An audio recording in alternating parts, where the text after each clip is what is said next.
minsan, siya ang Pinay superhero na si Darna. O kaya naman ay si Queen Elsa ng pelikulang Frozen na patok sa mga bata. Minsan naman siya ang American pop singer na si Ariana Grande. Pero ang pinakapaborito niyang ginagaya, si Lady Gaga.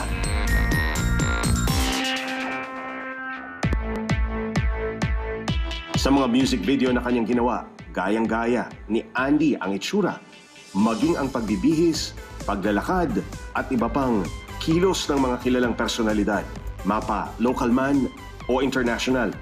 Sa sining na ito nakilala si Andy, drag queen ang tawag sa mga tulad niya. I'm a drag queen. We showcase our talent in stage. Ang basic training ko lang, siguro yung skill ko sa pag-drawing. Kasi ever since bata ako nag-drawing ako, sabi nila, pag marunong ka mag-drawing, it not necessarily marunong ka sa makeup. Pero ang perception ko kasi, na kaya ko mag-drawing yung mukha ng tao. So, nung trinay ko siya sa makeup, kaya ko rin naman bago-baguhin yung mukha ko. Kaya ko naman i-apply yung makeup sa mukha ko. Kaya ko naman mag-apply ng babagay sa mukha ko na makeup. Ang mga video na ina-upload niya sa social media, patok maging sa ibang bansa. Katunayan, kinilala siya sa BuzzFeed, isang news media company sa Amerika na pang-anim na pinakamagandang drag queen sa buong mundo. Pero ang performance ni Andy, hindi lang pang social media. Rumarampa na rin siya sa entablado. Makulay, mailaw at masaya. Ganito nagsisimula ang gabi para kay Andy. Sa isang bar and resto sa Mandaluyong, nakikilala si Andy sa iba't ibang katauhan.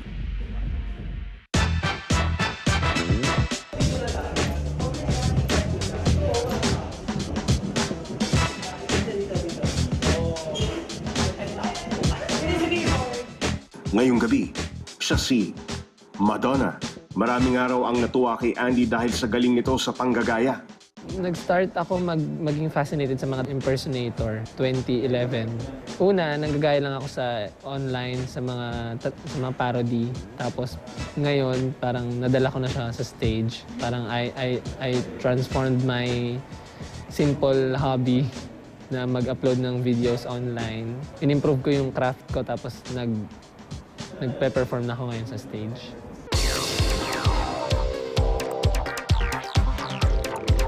Sumasaya raw si Andy sa tuwing makikita niyang natutuwa sa kanya ang mga manonood.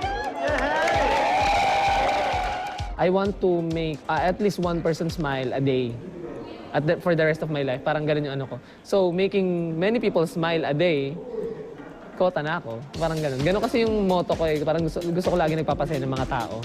And my job is a perfect way to make people happy. Kaya tuwing nasa stage si Andy, todo bigay ang kanyang performance. Hindi niya alintana ang dami ng tao sa paligid.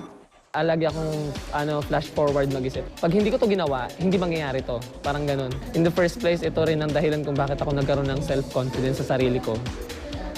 At lalo nag-improve yung artistic talent ko.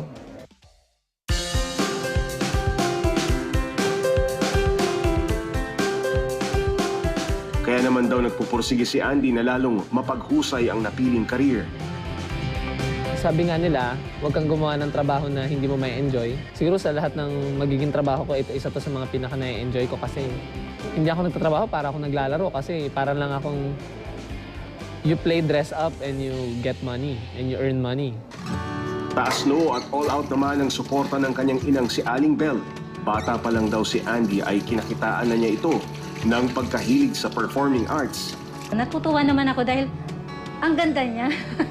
Wala akong masabi. Talagang maganda na yung iba-ibang mukha, nakikita mo sa kanya. Mga kapatid ko, mga kamag-anak ko, tuwang-tuwa sa kanya na pati sa office naman kung minsan pinapakita ko rin sa kanila yung ginagawa niya.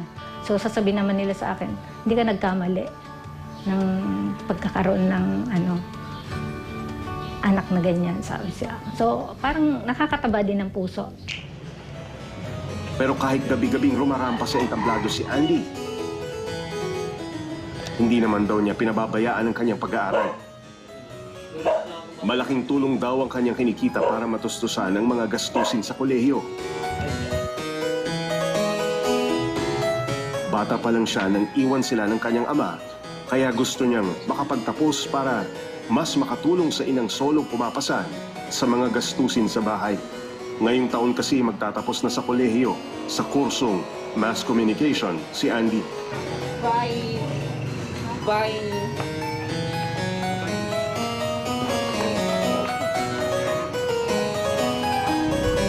Sa school, wala naman problema. Ano naman siya, masigasig naman siya mag-aral. Nirerendahan ko rin paminsan-minsan na pabayaan yung hindi puro trabaho, hindi puro yan lang. Kailangan mag-aral ka para makatapos ka. Maging ang mga kaibigan ni Andy ay humahanga sa kakayahan nitong balansihin ang oras sa kanyang trabaho at pag-aaral. For me, parang very hard work. As we all know, di ba, tuwing midnight yung work niya. So, pag sasabay mo yung studies, sobrang hirap. Kasi pag nag-aaral ka pa nga lang, ang hirap na, di ba, pag sasabay mo pa ng work. Bihirap naging working student. And then, maganda kasi, alam mo, nag-aaral siya. At the same time, napakontinue yung passion niya and masaya siya sa ginagawa.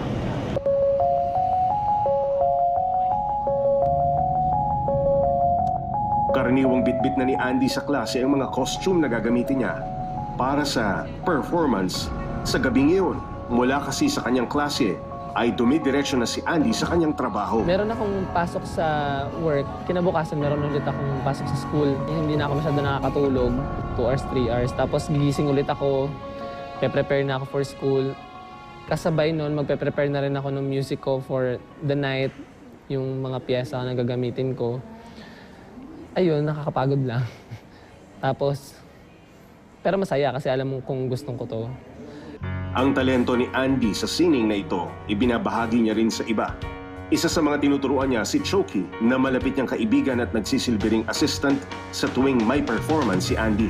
Isa rin ako naturuan ni Andy. Dati hindi ako marunong mag-makeup. Ngayon, nagagawa ako ng kahit sino. Tinuruan niya ako na maging tumindig baga ganyan. Na siya na nagturo sa akin ng gumagaling sumayaw, humarap sa mga maraming tao, mag-impersonate, magsalita sa harap, mag-lip sync. Siya nagturo sayaw. Pero kung marami ang natutuwa kay Andy, hindi naman nawawala ang mga nangungutya.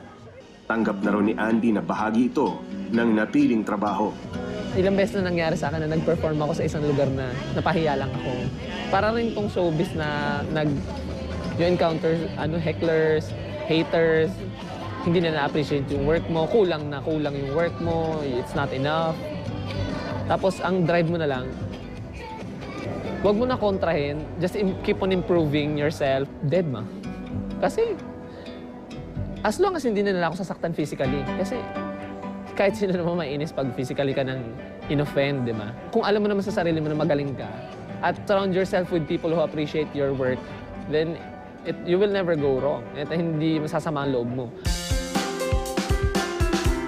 Isang matindi at kakaibang dedikasyon ang ginagawa ni Andy, no? Kasi hindi biro yung pagsabayin mo yung pag-aaral mo sa araw at pagdating ng gabi na kinakailangan din ng preparasyon. Hindi ganun kadali na talagang magta-transform ka, no?